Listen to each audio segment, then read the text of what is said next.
our way.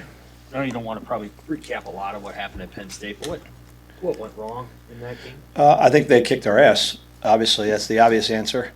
They had a plan to come in and run the football. They were a big physical, very big and very physical offensive line that played very well together. They were a motivated team. Not to say they weren't in the past, but you can clearly see the different level of energy and execution. Their backs are two very good backs. We had a plan. We knew they were going to run the ball. We had multiple blitzes, multiple fronts. We played 3 down fronts, 4 down fronts, 5 down fronts. We blitzed. We played base. We played single high man, single high zone, and they had an answer for everything. So, kind of chalk it up to, it is what it is. It wasn't our best day at the office, and we quickly have moved on to Iowa. But there's obviously still a lot of stuff to learn from it, and get better because of it now and in the future. Is it transferable that Iowa's probably not going to do exactly the same things, but like that Iowa's also a physical team that likes to run the ball? Yeah, Iowa does what they do. I've watched over the last couple of days.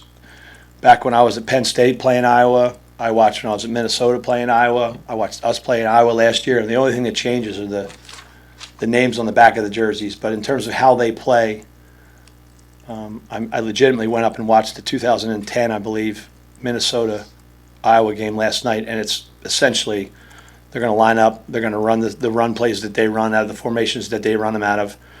They're going to know how to block every front that you put out there. And it just comes down to, and Matt just made a point to the players, that this is a game that comes down to their players versus our players. We're not going to be overly complicated on defense, not to say that we really were.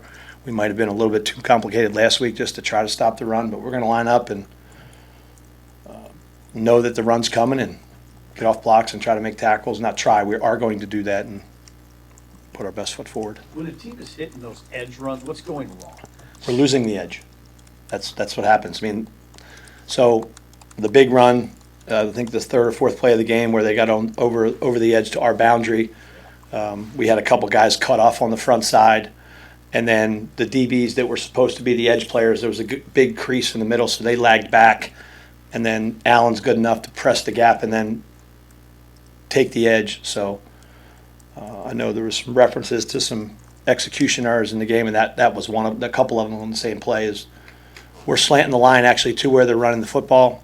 They're cutting us off, and if you cut off movement and if you have to blitz to stop the run, you're either going to make a play in the backfield or there's a chance that there's going to be a big play for them. So that's ultimately what happened on that play. Senior day, Dana was just saying that you can't get guys can't get too emotional about it. Has that been a key as you've gone through your coaching career on days like this? Yeah, you have to, because the fact of the matter is there is going to be emotions out there because everybody dreams to play in the National Football League, but the practicality of that is maybe 1% of our roster, 2% of our roster will. So for some of these guys, this is the last, thankfully we've qualified for a bowl game, but this is their last time in that stadium. This is their last time kind of, playing in a sequence of a season. So, and for some of them, it might be the last time they play. So, you got to try to eliminate the emotions, but it's also why these games at this time of the year, they're so tightly contested because everybody knows this is the last one for a while. There's nothing holding them back. There's no what's next. It's about this play, the next play, playing your tail off and playing like it is. You try to get the players to play every play like it's their last, but sometimes that's just a quote. But they clearly are in games like this. That's why all these games come down to the wire, and you see some teams that are supposed to win by 20 points get upset because everybody's playing like it is their last time out there, and the level of intensity and the level of urgency, I think, is just a little higher.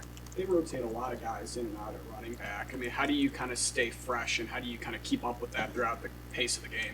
Yeah, they do. It's a good question. I was actually this morning looking at all their runs by concept, and I did keep noting that there's probably 3 or 4 guys that they've played, and they all are clearly very similar. So, with us, it's really not. I'm not really focused on which running backs in the game. Because they all run the same runs. There's nothing that you can say like, hey, this guy's in there when they run their gap schemes, and this guy's in there when they run their mid zones or outside zones. I mean, they've had some injuries. Guys have come back from injuries, but an Iowa back is an Iowa back. It's a guy that can press the hole, cut back. They run behind their pads. They're physical. They're strong.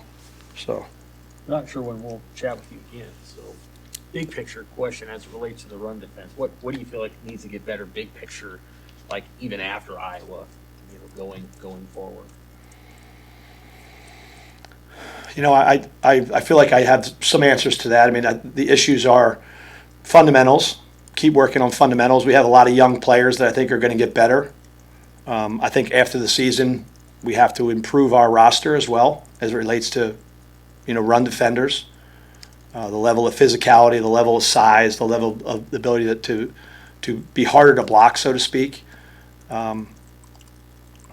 We've committed a lot of schematic resources this year to stopping the run, and sometimes that gets dangerous. It got dangerous last week when we're blitzing to stop the run and the quarterback can go 11 for 12 because we're having to pressure to stop the run, which exposes your coverages. So I think it's a collective effort of scheme. It's a collective effort of improving your current players and then doing a great job that when you have the opportunity to improve your roster at the end of the year, you do that with a specific intent in mind, and that would be one of them. What's your evaluation of the red zone defense and how it's looked in that part of It's the field? the red zone defense. So, like, if you look at our red zone defense, there's two stats that matter. Really, there's only one stat in football ultimately that matters. It's how many points you're giving up a game. That's all that matters. But when you look at our red zone defense, I think that we're 9th in the country in terms of actually letting people down there. So we're doing a very good job of not letting them get down there relative to the other 136 teams in the league. However, when they do get down there, they score. I think we're 116 or something like that as it relates to. So it's a weird, kind of dichotomy of we're doing a good job of not letting them get down there, but when they get down there, it's the same problem we have out in the field. They're running it in. It really comes down to four things. It's the run game, it's the quarterback run game and scrambles, it's penalties, have extended drives in the red zone, because I just looked at that about 3 days ago. Those three things are on my board. And then our third down and fourth down defense hasn't been elite down there. It's just been average, because teams tend to go for it a little bit more on fourth down, and the quarterback tends to scramble, a lot more on third down. So it's really those areas. It's the run defense. It's being able to tackle the quarterback, whether he scrambles or whether it's a designed run. It's being smart. We've had 3 or 4 penalties on third down, and then our fourth down defense. But that all kind of gets wrapped up into one of our, biggest focuses in the offseason is going to be improving every aspect of our ability to defend the run, and that's got to be our number one intent. You, of course, see all those guys who, whether they're redshirting or they're still down on the depth chart on that defensive line at practice. How do you feel about what's in the pipeline at that group? Like I said, I feel like we have some good young players that have played, freshmen or sophomores, that I think could help us and will continue to help us. We have 2 injured D linemen that I haven't seen them do anything other than high school, but the hope is that they're going to be able to help us. So there's some guys there, but and that's our job to improve them over the next week and in the bowl season. But in the recruiting season and the player acquisition season, we have to go get better in that area. Is size It's always a matter. an issue up Big front? people, yeah. I mean, football's a game about big men, like big men. Whether you're coaching in the NFL, if you look at the best run defenses in the NFL, those guys their interior line is 330, 335. You look at the size of Penn State's offensive line; they were all 6'5", 6'6", 3 something across the board. There's exceptions. There's Aaron Donalds out there, and there's some exceptions of undersized defensive linemen that can be elite, but you can't have a roster full of exceptions. Not saying that we do, but in order to stop the run, your level of size, your girth, your level of your ability to knock the line of scrimmage back. I mean, running the ball is about one man moving another man off of a spot that he doesn't want to get knocked off of, and that's an area that we're cognizant of, and we just got to keep working at. I guess, another question, so we would just, talk to you again, but when you look at the defense from training camp to now, what areas do you think, obviously the run defense is one you want to get better, what areas do you think the defense improved?